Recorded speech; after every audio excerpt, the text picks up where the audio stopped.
Seorang Salman Al-Farisi, Imam Zahabi mengatakan umurnya ada dua riwayat, 250 tahun atau 350 tahun waktu wafat. Saat ketemu Nabi, anggap saja umurnya 200 tahun.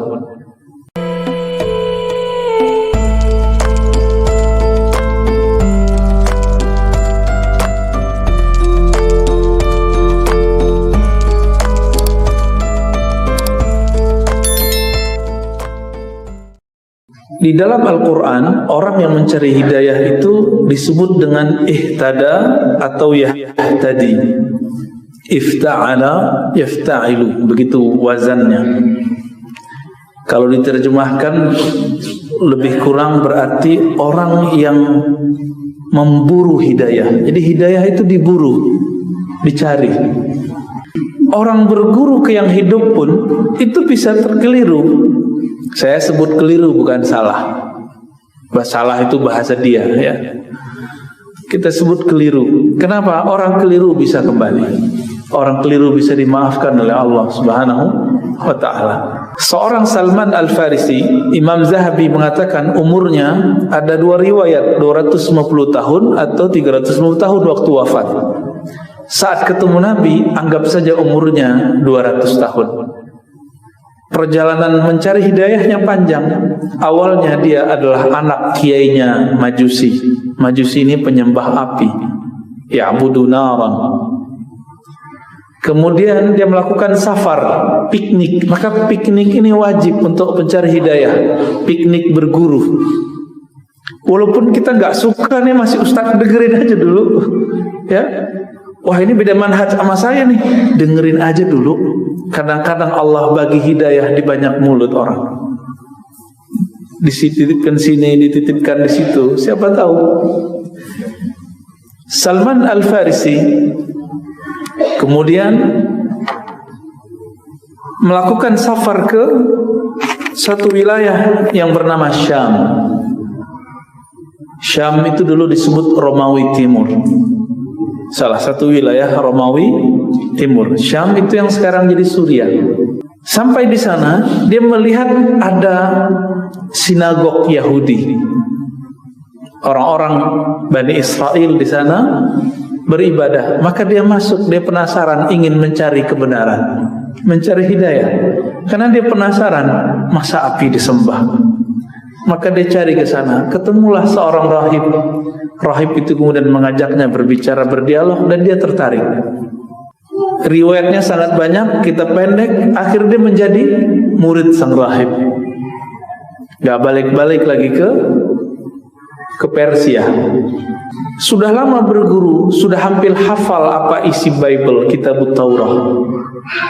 Sang rahib mulai tua. Apa kata rahib? Umurku sudah mau habis. Engkau carilah pendeta namanya si Fulan, rahib namanya Fulan. Dia mengikuti Nabi namanya Isa atau Yesus. Dicarilah sama dia, nggak jauh dari wilayah Syam. Ketemu, berguru di sana juga bertahun-tahun. Sama kisahnya. Sang rahib pun mengatakan, waktunya sudah sampai, nak. Sang Nabi akhir zaman sudah muncul. Dibacain tanda-tandanya sama dia. Tapi mungkin umurku tidak cukup. Kita curiga ini siapa? Mungkin orang-orang yang terkoneksi dengan Nabi Daniel. Karena dulu ada sebuah riwayat yang menyebutkan Nabi Daniel ini umurnya panjang sampai ke zaman Nabi, tapi tidak bertemu Rasulullah Sallallahu Alaihi Wasallam. Saya curiga aja, karena riwayat itu banyak. Kalau digabung-gabung ada kira-kira kesamaannya. Tapi karena kita nggak mau cocok logi, kita nggak pastikan, ya. Maka ia tanya gurunya, Nabi akhir zaman itu muncul di mana, wahai tuan rahib, tuan pendeta? Kata beliau, Nabi akhir zaman itu muncul di negeri yang banyak kurmanya. Di saat itu, maka dia cari di wilayah mana ada banyak pohon kurma. Terdeteksilah, saat itu kan belum ada Google bumi, ya, belum ada GPS, jadi nggak ketahuan. Tapi dia tanya lewat pedagang-pedagang yang lewat, ya, yang lalu lalang di situ. Orang Arab, dasar orang Arab dulu jahiliyah, Tidak semua Arab jahiliyah ya. Nabi kita Nabi Muhammad tidak jahiliyah.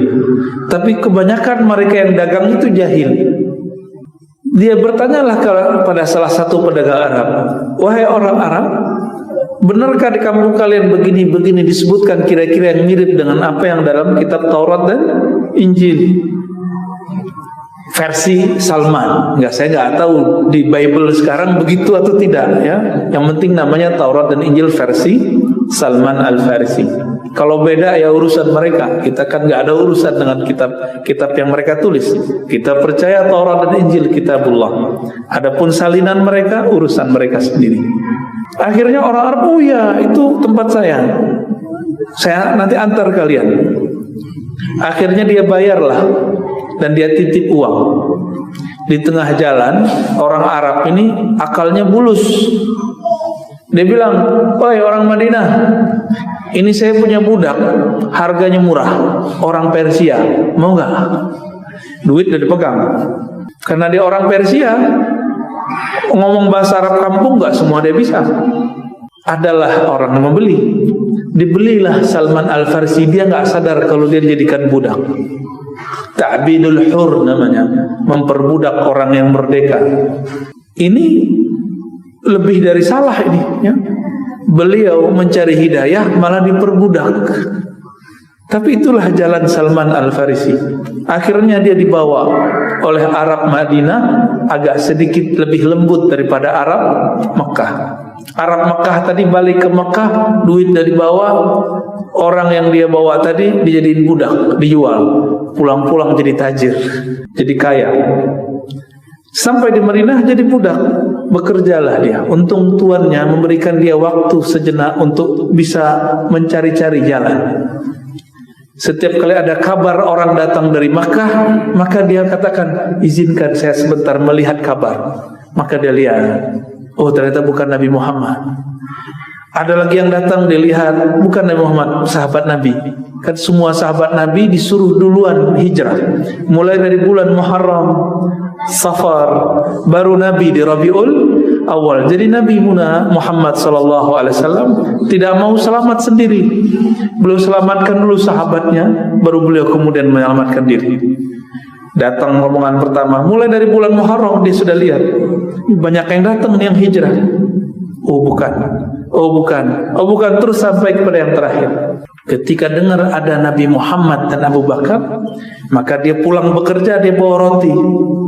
Di dalam kitab lama yang dia baca, ciri-ciri Nabi akhir zaman tidak makan uang sedekah, tidak makan roti sedekah, tidak makan makanan sedekah, tapi makan hadiah.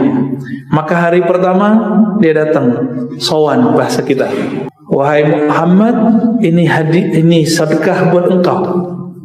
Nabi ambil, dikasih ke Abu Bakar. 50% lolos. Besok pulang kerja dia datang lagi bawa roti. "Wahai Muhammad, ini hadiah." Langsung dimakan oleh Rasulullah, dibagi separuh dengan Abu Bakar. Maka dia langsung bersyahadat, "Aku bersaksi engkau adalah Rasul Allah." Terharu dia. Perjalanan dia mencari hidayah Allah kabulkan. Ketemu rahib, pendeta Yahudi, ketemu pendeta Nasrani, dijadikan budak oleh orang Arab yang jahat, ketemu Arab yang paling baik, Sayyidina Rasulullah sallallahu alaihi wasallam. Maka Bapak Saudara makan Allah, kita mencari hidayah bukan mau menyenangkan sekelompok orang. Maka kajian ini bukan untuk menyenangkan siapa-siapa. Kajian ini ya untuk menenangkan kalbu kita. Kita mau datangkan 1000 dalil, belum tentu orang dapat hidayah. Karena dalil dan hidayah dua hal yang berbeda. Dalil adalah ilmu, hidayah langsung dari Allah. Dalil masuk ke otak, hidayah masuk ke kalbu. Maka jangan berharap kita punya video yang bisa menyinggung orang, bisa kasih hidayah orang. Nggak ada. Hidayah itu dari Allah Al-Hadi. Allah yang maha memberi hidayah. Jatuhnya kemana? Ke kalbu orang yang mencari hidayah.